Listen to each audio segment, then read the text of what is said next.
All right, so here's the skinny.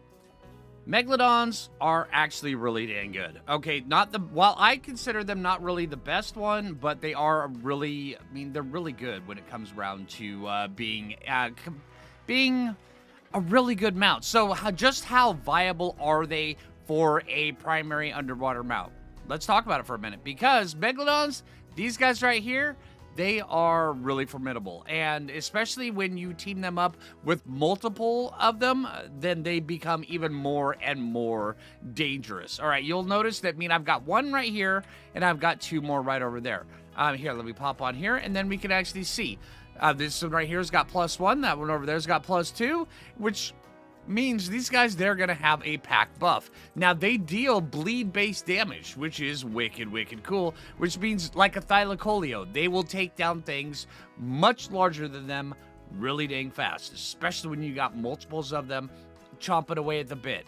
It's just one of those things that can really happen, and it is really fascinating to watch, especially if you were going to, say, like, take them up against, like, alpha mosas underwater.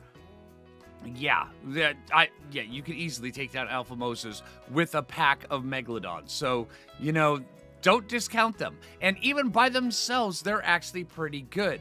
But here, let's talk about the ins and outs of having a single megalodon as a pet. All right, let me get out here. Let's put on the old air breather, and then let's go underwater, and then also.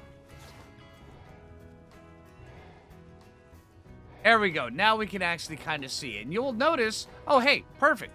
There's an alpha shark.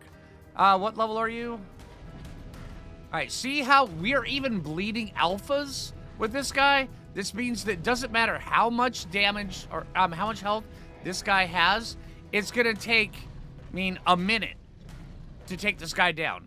Yeah, that's pretty much about it. Every bite that we do puts a stacking buff on him, or puts a debuff on him that drains 5% of his total health, which means this guy's going down whether he likes it or not. Now watch this.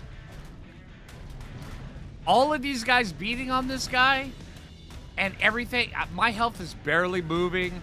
This guy right here, even the alpha is coming down. All these guys, they have an alpha buff. There's a 145 male right there that just healed up on me because he ate his buddy. Now the alpha's going down. Yeah, I am taking damage, but it's kind of negligible. There's even another one coming in from the distance. There goes the alpha right there. Just left his pack.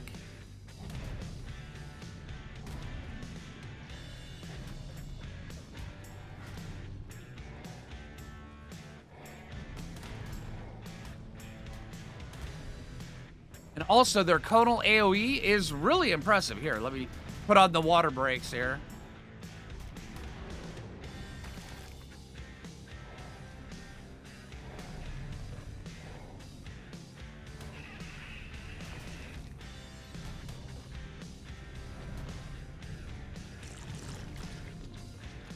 All right, let me back this up around over here so we can take this guy out head on.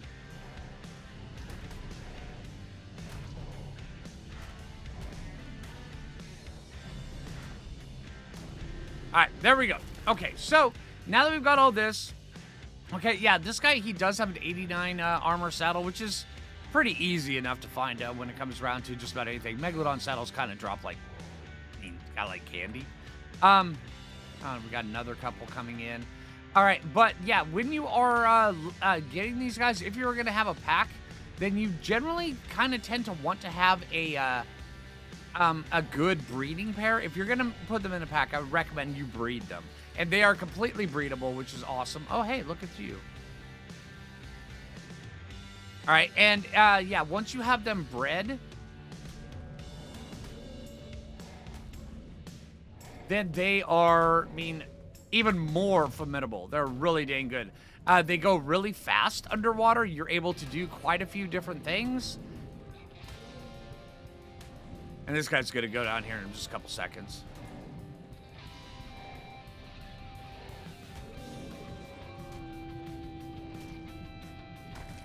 Yeah, pretty dang efficient. All right, these guys, they can also, unlike the Basilosaurus, they can go and they can hang out down on the bottom area. And then also, if something aggro's on you, you can generally outrun it underwater. I mean, about one of the only things that is faster than this guy is a Ichthyornis or a manta or a Xiphactinus. Yeah.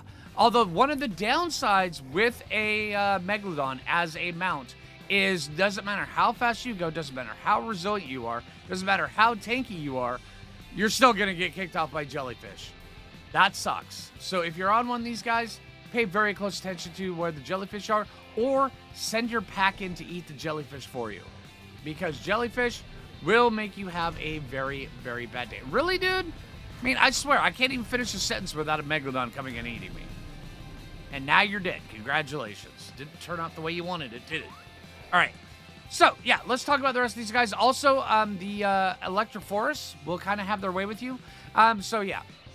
Now, if you were to, say, take the power of this guy right here, which you just saw, and then not only multiply it by 3, but multiply it by probably about, I mean, honestly, I want to say by about 350%, because adding on the additional damage that you get from the pack buff, it's pretty dang huge for these guys. I mean, pretty dang good.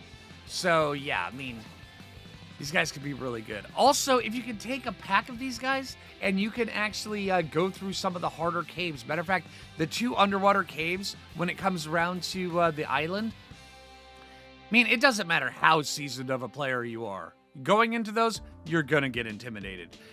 With a pack of Megalodons, you're not as intimidated. Trust me. Yeah, I've been doing this for a long time, and having a pack of Megalodons when you go into there, it's kind of like a nice, warm, cozy blanket. Yeah, you can go through, you can take out on a bunch of really tough stuff. As long as you don't meet up with like 2 Alpha Tusos and Alpha Mosa at the same time in there and get locked in by a bunch of donkeys, you're still going to be fine. Yeah, you may have to take a break and heal up your dinos a little bit, but that's kind of par for the course. So yeah. Now I just realized I had music going on this whole time, so screw it. We're still running with it. All right, so sorry about the music, but there you go. Music. It helps the video better, right? Isn't it that thing? Okay, another couple things I want to mention about whether or not, in the video about whether or not these guys are viable mounts and whether or not you should choose one as a viable mount. And honestly, when it comes around to the viable mount things, I'm encouraging you, when it comes around to this one, the Megalodon, I encourage you, test it out. See how you like it. Because you may not like it. And while I actually think they're really good, I would honestly take them more important at... I would take them if I couldn't find a really good Basilosaurus. That's my take on it. If I couldn't find a good turtle, I would take one. But other than that, Megalodon's like number 3 on the list. So it would go Basilosaurus, turtle, and then, well, Archelon, and then Megalodon. So yeah, be that as it may, you may have a different list. You may actually like them a little bit more than me.